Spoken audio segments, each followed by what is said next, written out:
for educational critical review and reaction is Jordan Maxwell, Occult control system. They don't really care about us. Now, I'd like to start by talking about our current control system. You know, we're governed by an ancient occult belief system, and I'd like to know how far can we trace this back? You know, is it Babylonian? Can it go before that? What are your thoughts? I think it goes way before the Babylonian Sumerian. I think before Sumeria, there was already a profound, powerful spiritual system at work on the earth. And the Sumerians, they picked up on it. They were somehow or another privy to know about a lot of it. And I've been in business with Zachariah Sitchin. He and I were business partners, so I helped him with his books and helped get his work published and helped get him on radio and television. And so he and I talked a lot about the pre-Adamic man, I would call it, because I think that we were already here. The Bible does not say, incidentally, the Bible does not say that God created man. And point of fact, the Bible does not say God created man. And so we've talked about that. If you go back to the actual archaeolinguistics, archaeolinguistics is a study of all the ancient languages of the world and where they've come from and how they connect behind the scenes. And so much of what we talk about in relation to the Hebrew religion or the Hebrew language is not Hebrew. It's Phoenician Canaanite, but the Hebrews speak it. And so we call that Phoenician Canaanite language Hebrew, but it's not Hebrew. It's Phoenician language. And it was founded in the area we call Canaan. So that's why in the Bible, that area today called Israel was called the land of Canaan. And so it's a Canaanite language. It's called Phoenician, from which we get our words. We get our word phonics. And in English, phonics is very important. Why? Because it comes from phonation. And the word phony and phonics comes from phonation. And so once you understand the Phoenician language, which we call Hebrew, there is no Hebrew.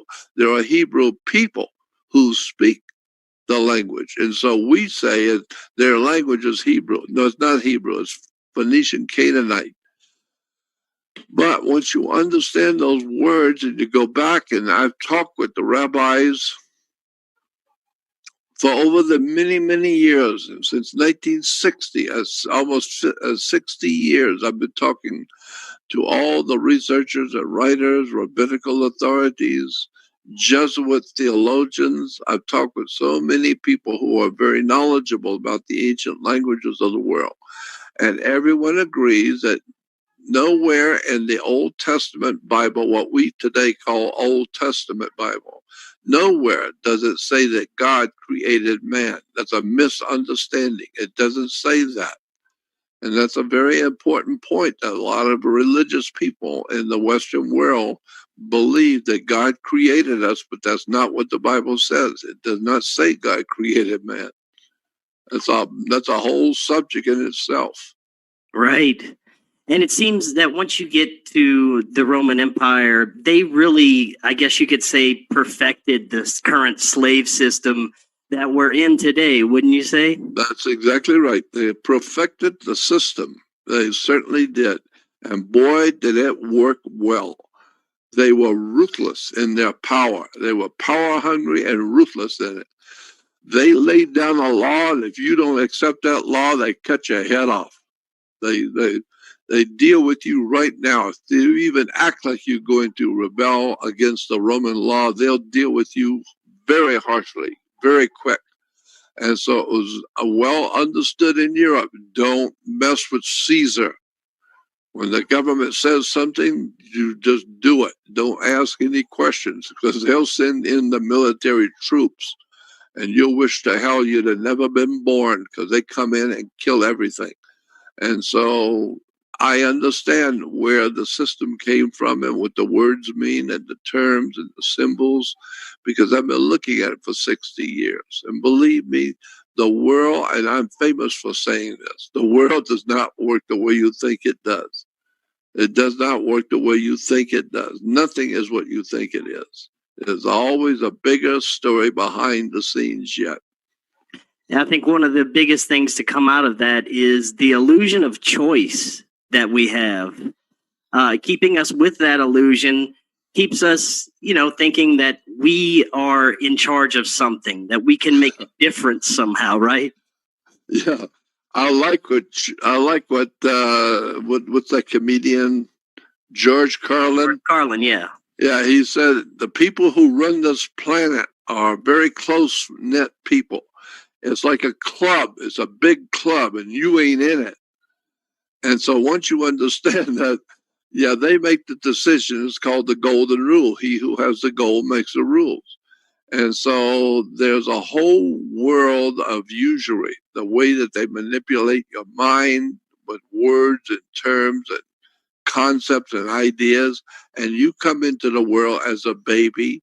You don't know what's going on. You don't even know what you're doing here. And as you grow, you begin to understand the things you can do and what you can't do, who's empowered and who's not empowered, who can do what, and you can't do anything. And so they begin to formulate your understanding of things.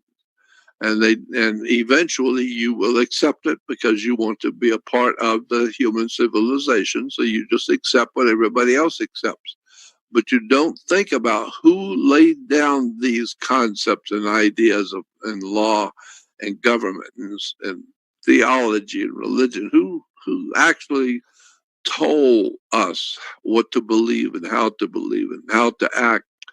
Because once you do that, now you go back into history. And that's why it's very, very important to understand mankind's history. And that's something that's not taught in schools or universities today.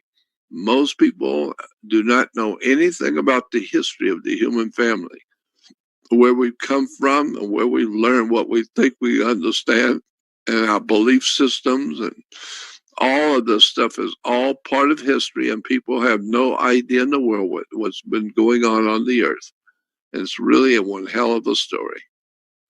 And, another aspect I'd like you to talk about of this illusion of choice that we have is our whole bogus political system, where it's the illusion that we can actually pick our leaders that are going to be running this country. Yeah, I like what Dick Gregory once said. He said, "We Americans are proud that we can elect our leaders, but you can't select our leader.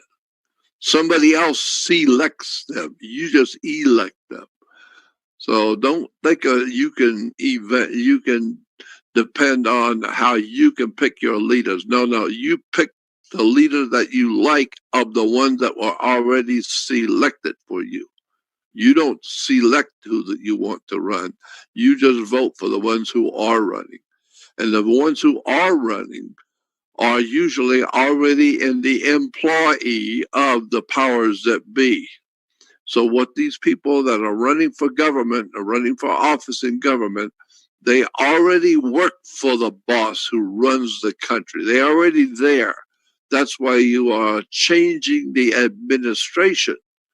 When you vote for a president, you're changing the administration. You're not changing the company. You're not changing the corporation and the way the world works. You ain't changing that. Nobody's changing that.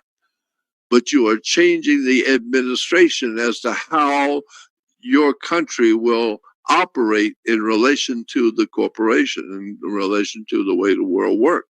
So you're not changing anything. And that's why George Carlin said we love to talk about how we're free for choice. We can make our own choices and we're free. And he said, yeah, when you go to Baskin Robbins, you can have chocolate ice cream, strawberry, and all the other different flavors of ice cream. That's the only freedom you've got. You don't have any other freedom. You do what you're told to do, or you don't have a job, and you need to go to school and learn what to understand and who wrote the books that you're reading and studying, who wrote them, and who says that they're true. Nobody says that they're true. That's what you just need to learn to read what the government wants you to know. Now you So, mentioned that our country is basically a corporation. For those that don't understand, can you break that down to how we are basically corporate assets for a corporation? yeah, that's very, very important, very interesting. That it was back in 18, when we were founded in the United States, we were called the United States of America. It was a republic back in 1776. So we were a republic. But after the Civil War was over, we were still a lot of things after the Civil War, but we were not united. We just got through having a civil war, which was bloody and violent in America. And it looks like that's what's coming again, some kind of a civil war for those who want to promote freedom and liberty and justice and the American way of feeling and the American way of living, as opposed to those who want to destroy our country and what we are as a culture of people. It's a cultural war, and there are people who are living right here in America today that hate you as an American. They don't like seeing Americans successful. They don't like seeing Americans making money and being free. And the one thing that all of the enemies of America hate is to see you free to do your own thinking. Nobody in power, in real political power around the world, wants to see the people under them free to do their own thinking. And therefore, America has big enemies who live here. They're eating our food, and they're living in our homes, and they're driving the new cars, and they're living well, but they hate you because you have the right to say no. And they don't like that. Totalitarians like Adolf Hitler, Mussolini, the communist dictators, none of these dictators and murderers want people to have the right to say yes or no and to do your own thinking and be your own boss. No totalitarian, fascist, murdering government wants that. They want the people frightened to death and do what they're told to do. And so that's the way it works. And so that's why we have enemies in this country. Now you were telling us about how we basically became a corporation too. Yeah, and so in 1848 there was a beginning of a revolution in this country in 1848, from 1776 to 1848. And in 1848 there became a revolution in America. It was called a communist revolution.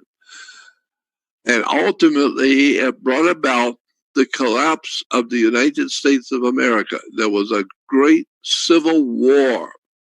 And so that after the Civil War, as I said, the people of this country were a lot of things, but united was not one of them. We were not united. We just got through having a civil war. We weren't united. And so it was decided by the bankers and the politicians who ran government. The decision was made that since we're not united, and we're not going to be united, there's a lot of bad blood in this country against people around, between the peoples of this country. And so since there's a lot of real serious bad blood and the war just over, but it's not really over. They're no longer killing each other, but that doesn't mean they love each other either.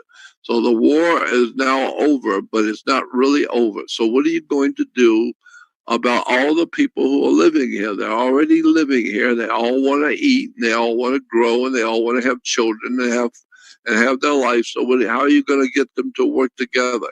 It was decided in the 1870s that we should make United States of America no longer our operating United States. We're not united. So it was decided to make the United States into a company, a corporation, like Ford Motor Company or General Electric or the big oil company. Make the United States into a corporation, a company. And so the United States became known as the United States Incorporated. It's a company, and it was referred to like U.S. So if you are a U.S. citizen, that means you are a employee of a corporation called United States or U.S. You're no longer an American born in the United States of America. You are a U.S. citizen. Look it up. It means that you are an employee of a corporation. And therefore, it also means if you're a U.S. citizen, it means your body is a corporation. You are a corporation. And therefore, you are, as a corporation, you are a business. And so everything you do is a business as a corporation. And happily, it doesn't matter what you do. It's none of my business. But what I do is none of your business. Why? Because we're both corporations. We're both a business. But we can work together if we want. Well, you know, as my business is not your business, and your business is not my business. But if we want to work together, we can, as long as you get a license, because now you're a company and I'm a company. And so when I see you with somebody, I see you with a friend coming out of a restaurant one night, and I say to you the next day, you know, that person you were with last night, yeah, they're bad company, and you better watch out for them because they're really bad company. And you say, mind your own business. Company, business. Then I find out you're going to get married and she's going to be your partner. What are we talking about here? Company, business, partner. You're talking about commerce, business. It's just business. That's why if you're going to get married, you got to have a license because you're a company and she's a company. So you got to have a license because you're doing business. Why? Because if it doesn't work out, you're not going to God, you're going to court. Bring your house, your car, and everything else you own. It's just business. It's commerce. Look up the word commerce in a law dictionary. It will tell you commerce in law is called sex.